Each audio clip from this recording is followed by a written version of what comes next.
오늘의 말씀은 출애굽기 7장 12절에서 13절 말씀입니다.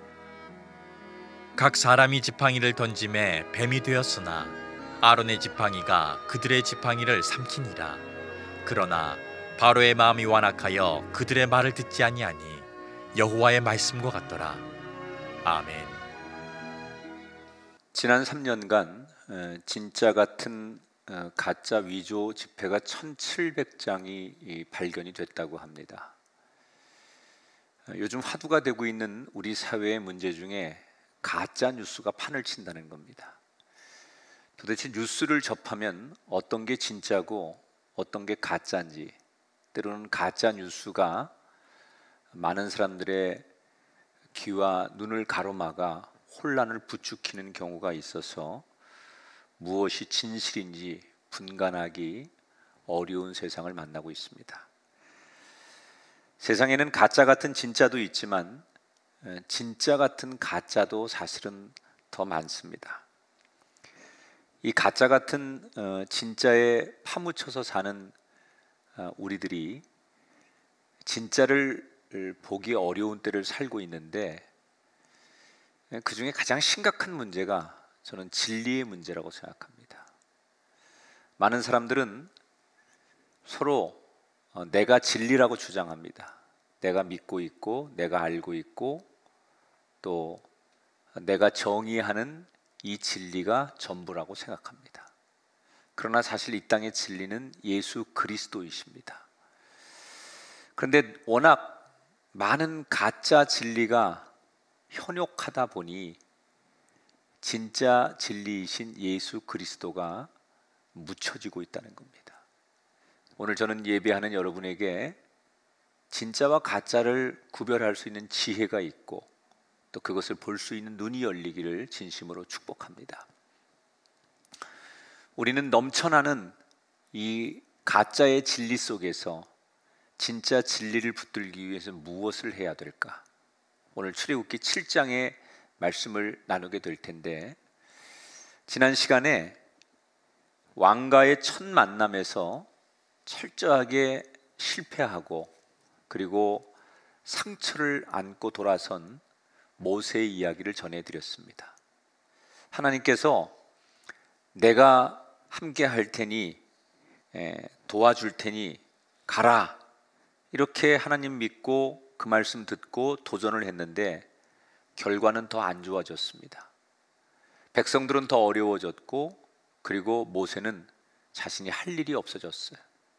그래서 굉장히 상처를 안고 머뭇거리고 있는 모세에게 오늘 본문 7장에서 하나님께서 그 상처를 안고 괴로워하는 모세에게 다시 이집트 왕에게 나가라고 하시는 명령의 이야기가 나옵니다. 오늘 3절 4절에 보니까 하나님께서 모세에게 이렇게 말씀하시죠. 내가 내게 명령한 바를 너는 내 형 아론에게 말하게 할지니라. 내가 바로의 마음을 완악하게 하고 내가 내 손을 애굽에 뻗쳐 내 백성을 인도하여 낼지라. 여기서 재미난 표현을 합니다. 하나님께서 너는 왕에게 직접 말할 필요도 없다. 내 옆에 동행한 형 아론에게 이야기하면 그 아론이 얘기하도록 하겠다. 그리고 뭐라고 말해요? 내가 바로의 마음을 완악하게 하고 내가 내 손을 애굽에 뻗쳐서 내 백성을 인도하여 낼지니라. 계속 하나님이 내가 하겠다, 내가 한다, 이런 얘기를 하세요. 여러분, 여기서 참 우리가 인간적으로는 왜 모세와 아론일까? 사실 모세와 아론은 하나님이 쓰시기에 적합한 사람은 아닙니다. 우선 나이가 많지 않습니까? 모세 나이 80이고 형 아론의 나이가 83살이에요. 늙고 스스로 모세가 말한 대로 시골에 파묻혀 살다 보니 세상 물정 모르고 말도 많이 어눌해졌고 여러 가지 하나님이 쓰실 만한 조건을 갖추지 못한 사람들. 그런데 하나님은 굳이 왜 모세와 아론이었을까? 이것은 인간이 바라보는 조건이 하나님에겐 문제가 되지 않는다는 거예요. 우리는 똑똑해야 하고 능력이 있어야 되고 힘이 있어야 되고 뭐 이런 저런 세상적인 조건이 있어야 그 사람이 쓰임 받을 수 있다고 생각합니다. 근데 하나님은 그런 인간의 조건이 문제가 되지 않는다는 거예요. 뭐만 하면 되느냐? 10절에 보면 그 문제의 답이 있어요. 모세와 아론이 바로에게 가서 여호와께서 명령하신 대로 행하였다. 하나님에게 조건은 중요하지 않아요. 하나님이 말씀하신 것을 듣고 그대로 행하는 것, 이것이 하나님에겐 제일 중요하다는 거예요. 세상적인 조건은 턱없이 부족하지만 그 말씀을 듣고 모세와 아론은 이집트 왕에게 나갑니다. 그리고 하나님이 전하라고 한 말씀을 다시 한번 전하죠. 내 백성들을 놓아주시오. 이때 이집트 왕이 모세와 아론을 약간 경멸하고 비웃듯이 이렇게 얘기합니다. 너희들을 보낸 신이 여호와 하나님이라고 했던가? 그러면 너희들을 보낸 여호와 하나님이 어떤 신인지 너희들이 그 신이 보낸 사람이라는 것을 증명해봐라. 한번 나한테 증거를 대봐라. 이렇게 비아냥거립니다. 이때 모세가 옆에 있는 형 아론에게 곧바로 형님, 이 지팡이를 땅에 내 던지십시오. 그랬더니 형 아론이 모세 이야기를 듣고 지팡이를 받아서 그것을 땅에 던졌더니 뱀이 되었더라. 지난번에도 한번 이스라엘 백성들을 설득하기 위해서, 장로들을 설득하기 위해서 이 이적을 행하신 적이 있는데 이번에는 이집트 왕 앞에서 지팡이가 뱀이 되게 합니다. 여러분, 왜 지팡이와 뱀으로 하나님께서 이 이적을 보여주셨을까요? 지팡이라는 것은 왕의 상징성, 권위를 얘기하는 거예요. 사실은 목동들이 양을 인도할 때 쓰는 게 지팡이 아닙니까? 그러니까 여기서 지팡이라고 하는 것은 하나님의 권능을 상징하는 거고요. 뱀이라고 하는 것은 이집트의 실체를 보여주는 거예요. 자, 하나님을 증명해 보라고 하니까 하나님이 시키는 대로 지팡이를 땅에 던져서 뱀이 되게 했습니다. 왕이 놀랄 줄 알았어요. 그런데 왕이 전혀 놀라지 않고 낄낄낄거리면서 웃으며 모세와 아론에게 이렇게 얘기합니다. 야, 고작 이 정도를 가지고 너희들의 신을 증명하려고 하느냐? 그 정도는 우리도 할 수 있어? 그러면서 갑자기 왕궁의 마술사들을 부르더니 너희들도 똑같이 해봐라. 그리고 마술사들이 지팡이를 땅에 던지니까 곧 뱀이 되었더라. 여러분, 이번엔 모세와 아론이 놀랍니다. 깜짝 놀라죠. 그런데 사실은 이건 놀랄 일이 아니에요. 왜냐하면 그 왕궁의 마술사들이 지금 행한 일은 기적이 아니라 마술입니다. 사람의 눈을 속이는 마술입니다. 반면에 하나님께서 지팡이를 던져 뱀이 되게 하신 것은 하나님의 기적입니다. 하나님이 하신 이적입니다. 정말로 나무였던 지팡이가 뱀이 되었고 그 뱀의 꼬리를 잡았더니 다시 나무가 되는, 이것은 진실이고 이것은 기적입니다. 그런데 마술사들이 한 건 뭐냐? 예를 들면 이런 겁니다. 흔히 마술사들이 이런 마술을 어떻게 하냐면 큰 뱀을, 지팡이만한 뱀을 가지고 이 뱀을 체면을 건다거나 이렇게 합니다. 마취를 하거나. 그러면 체면이 걸린 이 뱀이 그냥 움직이지 않고 빳빳하게 서 있고 그것을 사람들에게 약간은 나무처럼 보여지게 만듭니다. 움직이지 않는 이 뱀이 꼿꼿하게 서 있으니까 얼핏 봐서 나무처럼 보이게 만들 수 있죠. 그리고 잠시 뒤에 그것을 땅에 던져서 체면이 풀릴 때 이 뱀이 기어다니면 마술로 나무가 뱀이 되게 했다라고 속이는 거예요. 다시 나무가 되게 할 수 없습니다. 뱀이 됐다, 나무가 되게 했다, 하나님이 하신 것처럼 그들은 할 수 없습니다. 왜? 가짜이기 때문입니다.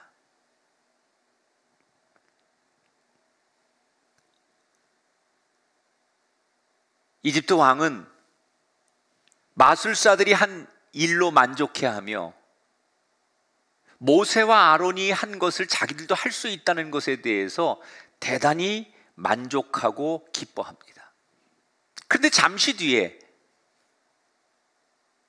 아주 놀랄만한 광경이 그 앞에서 펼쳐지게 되는데 12절에 보니까 아론의 지팡이가 그들의 지팡이를 삼키니라. 아론의 뱀이 마술사들의 뱀을 그냥 꿀꺽 집어 삼켰습니다. 그리고 그곳에는 아론의 지팡이만 남게 됩니다. 자, 하나님은 지금 이 장면을 통해서 무언가를 우리들에게 말씀하고 싶으셨던 거예요. 여기서 하나님이 우리에게 전하려고 하는 가장 중요한 메시지는 가짜는 진짜를 이길 수 없다는 거예요. 지금 눈속임으로 사람들의 눈을 가려서 속여서 만든 마술사들의 뱀이 아무리 신기하고 그럴싸할지라도 진짜 기적으로 등장한 아론의 뱀을 이길 수 없다는 거예요. 곧 이것은 다른 말로 말하면 자기가 이 세상의 진짜 왕인 것처럼 착각하고 그렇게 믿고 살고 있는 가짜 왕 이집트 왕에게 온 땅을 다스리시는 진짜 하나님이시고 왕이신 그분을 이길 수 없다는 것을 이야기하는 거예요. 그러면 이 정도 상황이 되면 왕은 뭘 해야 될까요? 만약에 제가 이집트 왕이었다면 이 정도 되면 빨리 하나님을 인정하고 무릎 꿇고 하나님 말씀에 순종하는 것. 결국 하나님이 이 사건에서 원하시는 뜻은 바로 이걸 거예요. 이 정도 되면 하나님의 살아계심을 믿고 순종하고 잘못을 회개하고 하나님 말씀대로 사는 거예요. 그런데 파라오 왕은 어떻게 합니까? 오늘 3절에 보니까 13절 바로의 마음이 완악하여 그들의 말을 듣지 아니하니 여호와의 말씀 같더라. 귀를 닫고 하나님 말씀을 안 들으려고 해요. 왜요? 아직도 자기 마음속에 내가 이 세상의 진짜 왕이라고 착각하는 거예요. 내가 군림하고 내가 다스리고 내 마음대로 하고 살았으니까 그렇게 하는 것이 맞다고 생각하기 때문에 나는 진짜 왕이라고 착각하고 있기 때문에 지금 진짜 왕 앞에서 그는 버티고 있는 거예요. 여러분, 아무리 가짜가 화려하고 아니 반대로 진짜가 볼품없고 허름해 보여도 마지막에 이기는 것은 진짜입니다. 진리라고 하는 문제도 그렇습니다, 여러분. 지금까지 많은 권력자들이 하나님을 비웃으면서 내가 진정한 왕이다라고 주장했습니다. 수없는 지혜자들이 예수님을 조롱하며 자기한테 진리가 있다고 떠들어댔습니다. 그런 사람들이 한때 군중들에게 세상에 인정도 받고 인기도 얻고 존경도 받았습니다. 그런데 그들은 지금 어디가 있습니까? 이름도 없는 무덤에 갇혀서 세월의 흐름 속에 사람들에게 잊혀지고 있지 않습니까? 그러나 보이지 않았다는 이유로 그들을 비웃었던 하나님은 어디 계십니까? 보잘것없다는 이유로 조롱당했던 예수님은 어디 계십니까? 여전히 높은 보좌 위에서 우리를 다스리고 계시고 마지막 때 만왕의 왕, 만유의 주로 오셔서 하나님을 대신하던 가짜들을 심판하시고 마지막에 승리하시는 분, 여러분 그 하나님을 믿으십니까? 그러므로 우리는 오늘 이 말씀을 묵상하며 이렇게 선포해야 됩니다. 세상에 나가서 여러분 가족들에게 믿지 않는 사람들에게 진짜가 이깁니다. 예수 그리스도가 결국 이깁니다. 사랑하는 성도 여러분, 세상에 아무리 화려한 것들로 여러분을 유혹해도 거기에 여러분을 뺏기시면 안 돼요. 아무리 달콤한 것들로 여러분 앞에 수없는 것들이 그렇게 보일지라도 그런 것에 현혹되시면 안 돼요. 잠시는 가짜를 붙들면 즐겁습니다. 행복합니다.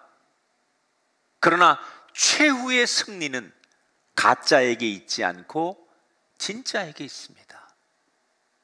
진리 되신 예수 그리스도를 이 성탄의 계절에 더욱더 강하게 붙들게 되는 저와 여러분이 되기를 축복합니다.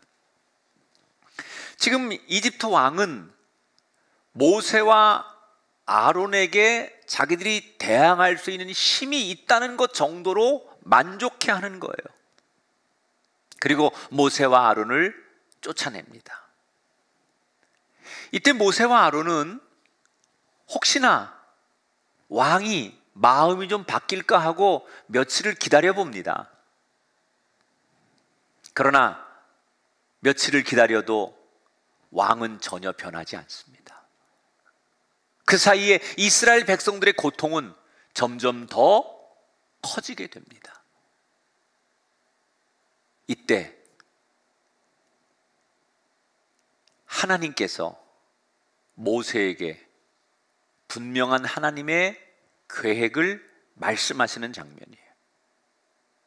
뭐라고 말씀하시느냐? 모세야, 이제 내가 일을 시작하겠다.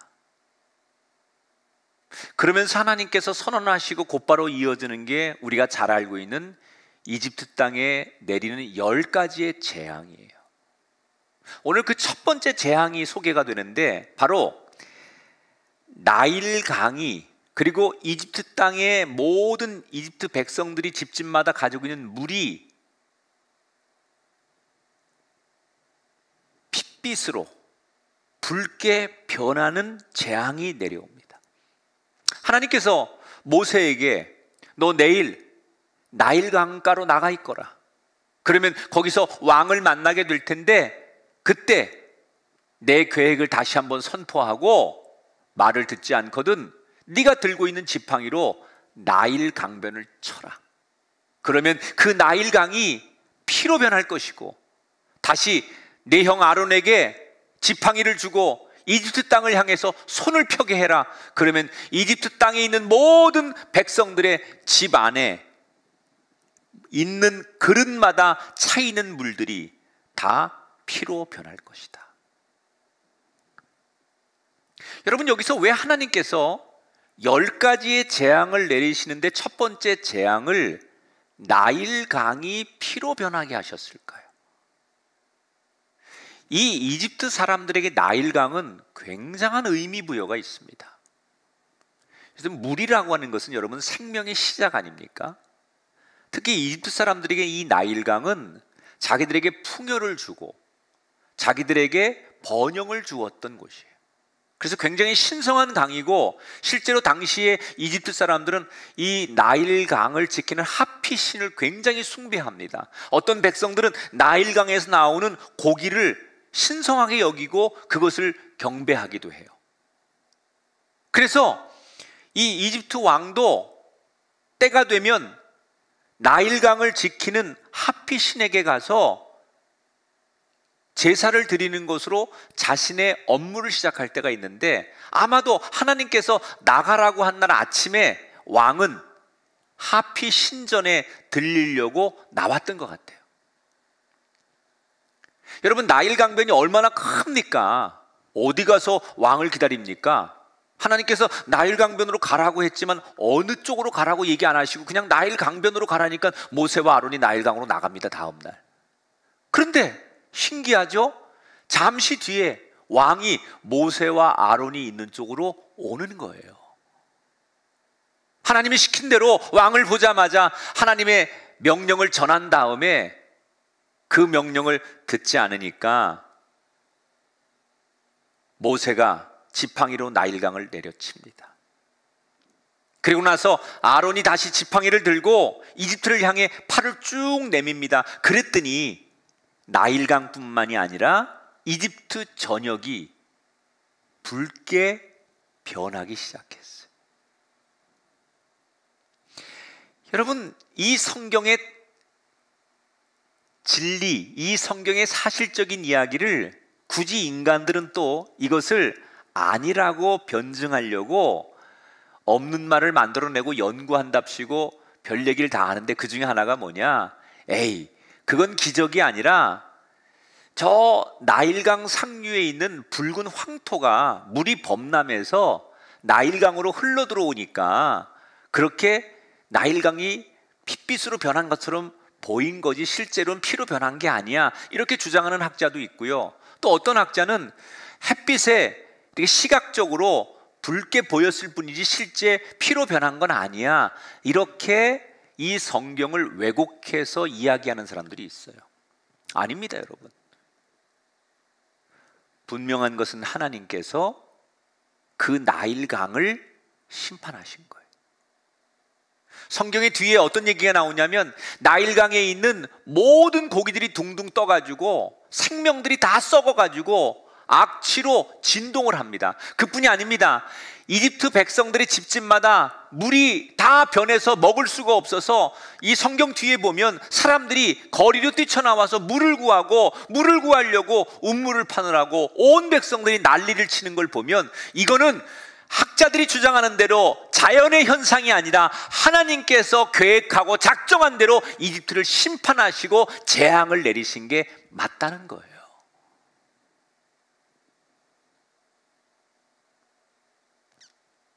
여러분, 그들이 자랑하는, 그들이 믿는 인간의 풍요와 번영을 주는 나일강이 하나님의 내려침 한 번으로 속절없이 무너지고 있어요. 왕은 이 상황에서 뭘 해야 할까요? 하나님 앞에 엎드려야 돼요. 근데 이집트 왕은 그렇게 안 합니다. 오히려 인간적인 방법으로 이 문제를 해결해 보려고 얼른 다시 왕궁의 마술사들을 부릅니다. 그리고 너희들도 저들의 신이 한 것처럼 이 물을 붉게 변하게 할 수 있느냐? 그랬더니 마술사들이 어디서 이렇게 물 한 그릇을 떠와가지고는 우리도 할 수 있습니다. 그리고 왕 앞에서 물 한 그릇을 떠와가지고 잠시 뒤에 그 물을 붉게 붉은색이 띠는 물로 변화를 시켜요. 이건 역시 마술입니다. 마술은 사람의 눈을 깜빡하고 속이는 거잖아요. 어떻게 하는 거냐면 아마도 이랬을 겁니다. 무슨 화학 성분을 일으키는 다른 이물질을 왕이 보이지 않는 사이에 아마 어떤 트릭으로 마술사들의 손재주로 거기에 그 물에다가 넣으면 그것이 어떤 작용으로 인해서 잠시 뒤에 붉게 물감처럼 퍼져나가서 피와 비슷하게 만드는 이런 마술을 분명히 썼던 거예요. 왕은 이게 마술이냐 아니냐가 중요하지 않아요. 저 모세와 아론이 자기들의 믿는 여호와 하나님이 하는 그 정도로 우리도 할 수 있느냐 없느냐, 이게 중요했기 때문에 눈을 다 속임당하고 왕은 자기들도 이런 걸 할 수 있다고 만족해 하는 거예요. 그러나 인간의 방법으로 하나님을 맞서려고 했던 그들에게 찾아온 결과는 참혹합니다. 오늘 24절 25절에 보니까 애굽 사람들은 나일강 물을 마실 수 없으므로 나일 강가를 두루 파서 마실 물을 구하였더라. 여호와께서 나일강을 치신 후 이레가 지나니라. 지금 이집트의 왕은 왕궁에 틀어박혀서 어떻게 여호와 하나님을 이길 수 있을까, 이거를 궁리하고 연구하는 동안에 나라는 어떻게 됩니까? 꼴이 말이 아닙니다. 나라가 가뭄에 시달립니다. 물고기가 죽고 물이 썩고 강이 썩고 있습니다. 그래서 백성들은 난리가 났습니다. 모든 것들이 다 비정상입니다. 그런데 백성들도 죽어가고 세상의 모든 생명들이 죽어가고 나라가 엉망진창이 됐는데 왕이라고 하는 사람은 백성에게 관심이 없습니다. 왕은 오직 백성들이 행복하냐, 백성들이 사느냐, 여기에 관심 없고요. 어떻게 하면 저들이 믿는, 우리 히브리 민족, 저 노예들이 믿는 하나님, 저를 이길 수 있을까? 여기에 온통 관심이 있는 거예요. 여러분, 진짜이신 왕 되신 하나님과 가짜인 이집트 왕의 차이가 뭔지 아십니까? 진짜이신 하나님은 이집트 백성들도 사랑하셨어요. 여러분, 하나님께서 왜 10가지 재앙을 내리기 전에 2번씩 모세를 이집트 왕에게 보내서 말로 설명하고 왜 대화하게 하고 왜 그들에게 미리미리 예고합니까? 그 불쌍한 하나님이 만든 이집트 백성들 피조물들을 하나님 사랑하시기 때문에, 그들을 살려주고 싶기 때문에 이스라엘 백성들만 구원하는 게 목적이 아니라 하나님이 만드신 피조물인 이집트 이방 민족도 사랑하셨기 때문에 그들에게 기회를 주신 거예요. 왜 10가지 재앙을 내리세요? 한 번에 항복하도록 만들지 않고 왜 10가지를 단계별로 주세요? 중간이라도 돌이키길 원하셨던 거예요. 그 마음은 어떤 거죠? 사랑하시기 때문에. 그들이 이방 민족일지라도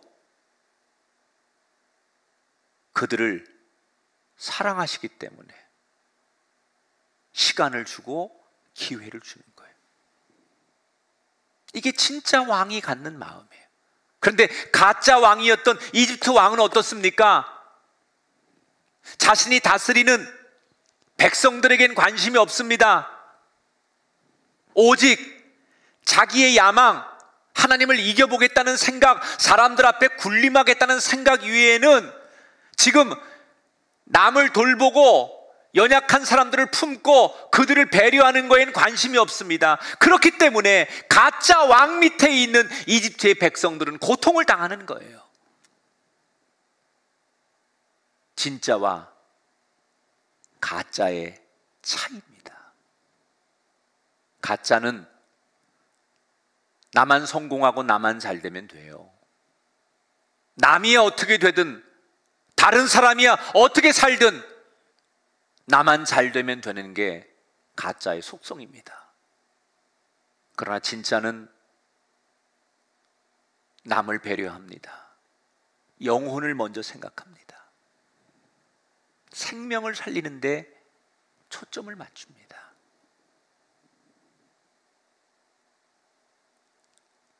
우리가 살아오는 동안 가짜와 진짜 사이에서 얼마나 많은 분들이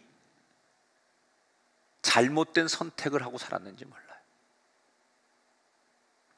오늘 이 시간에도 너무 많은 분들이 가짜를 진짜라고 믿고 그것을 붙들고 산 분들이 얼마나 많은지 몰라요. 왜 사람들은 가짜인 걸 모르고 그 가짜를 진짜처럼 믿고 그걸 붙들고 살았을까요? 우리 눈에 보이는데 화려하거든요. 가짜일수록 화려하거든요. 멋있거든요. 다수가 그걸 보거든요.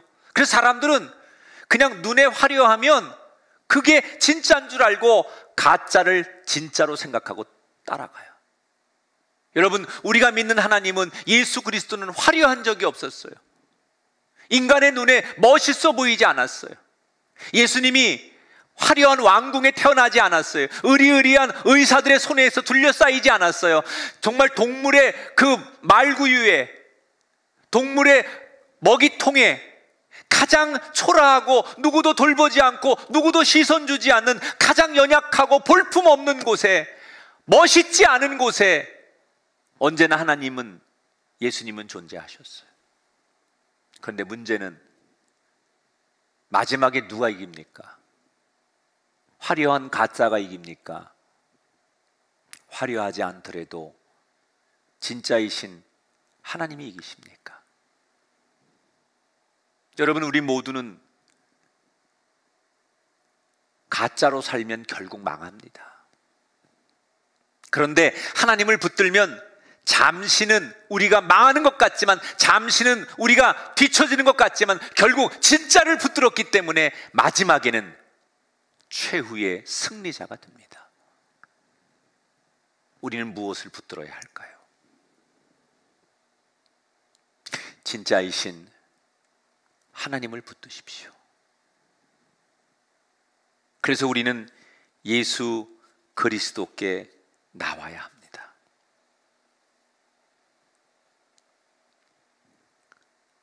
내가 어떻게든 이겨보려고 하는 발버둥 쳤던 이집트 왕의 길이 아닌, 세상 사람들이 갔던 그 길이 아닌, 영혼을 사랑하셨던 참된 진리이신 예수 그리스도의 길로 저와 여러분 이기는 자가 되기를 축복합니다. 말씀을 맺겠습니다. 오늘도 많은 사람들이 진짜 진리를 찾고 있지만 가짜 진리의 홍수 속에서 너무나 힘들어합니다. 그러나 하나님은 우리를 불쌍히 여기셔서 끊임없이 말씀하십니다. 그리고 진짜이신 독생자 예수 그리스도를 이 땅에 보내주셨습니다.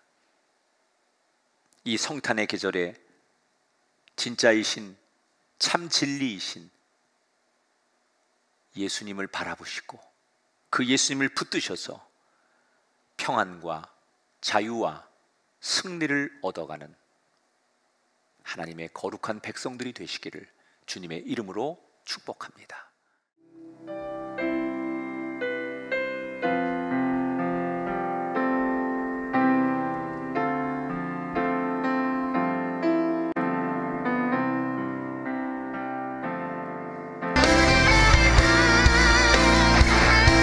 하나님은 살아계십니다. 여러분, 진짜 진리는 하나님입니다. 아무리 어렵고 힘들어도, 세상이 어둡고 캄캄해도 진짜이신 하나님이 우리 편 되시면 마지막 결승점에서 우리는 이깁니다. 힘을 내십시오. 두려워하지 말라고 하는 하나님의 음성을 듣고 정말 그 하나님을 신뢰하고 일어설 수 있는 우리가 되기를 원합니다. 내 맘에 힘에 겨워 지칠지라도, 내 맘이 힘에 겨워 지칠지라도 주님 나를 지켜주시네. 세상의 험한 풍파 몰아칠 때도 주님 나를 지켜주시네.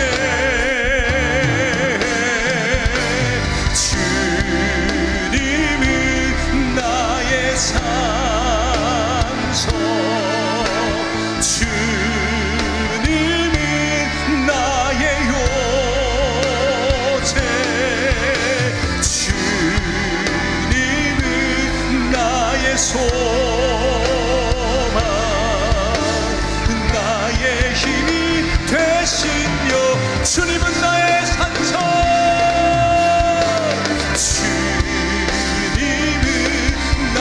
산소 주님은 나의 요새, 주님은 나의 소망, 나의 힘이 되신 여호와, 나의 힘이 되신, 나의 힘이 되신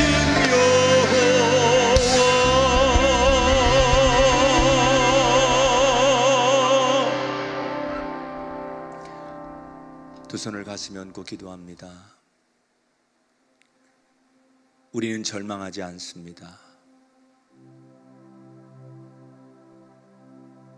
긴 터널을 지나지만 저 끝에 밝은 빛으로 환한 출구가 우리를 기다리듯이, 캄캄한 밤이 지나면 아름다운 아침이 우리를 기다리듯이 살아계신 하나님이 이 어둠의 터널을 우리와 동행하시며 밤이 지나 아침을 만드시듯 우리의 인생을 계획하고 계심을 믿기에 우리는 절망하지 않습니다. 다만 이 땅의 많은 사람들이 진리 되신 예수 그리스도 앞에 진짜 살아계신 하나님 앞에 돌아오기를 기도합니다. 이 성탄의 계절, 세상 화려한 것에 우리의 모든 것을 빼앗기지 않게 하시고 진짜이신 하나님 앞에 돌아올 뿐 아니라 하나님 한 분을 의지하고 사는 이 백성들 되게 해 주옵소서. 여러 가지 형편과 상황에서도 오늘 하나님 앞에 예배하는 귀한 분들을 기억해 주시고 하나님이 저들의 가정 속에 예배하는 그 자리에 찾아가셔서 예수님이 이 땅에 오신 것처럼 저들에게 기쁨과 소망이 되어 주옵소서. 우리가 드리는 귀한 예배를 받으시고 이 땅의 모든 교회들이 어렵지만 이 거룩한 주일을 위해 몸부림치고 있는데 격려하시고 축복해 주실 뿐 아니라 선교지에 있는 선교사들도 위로하시고 그 땅도 회복시켜 주옵소서.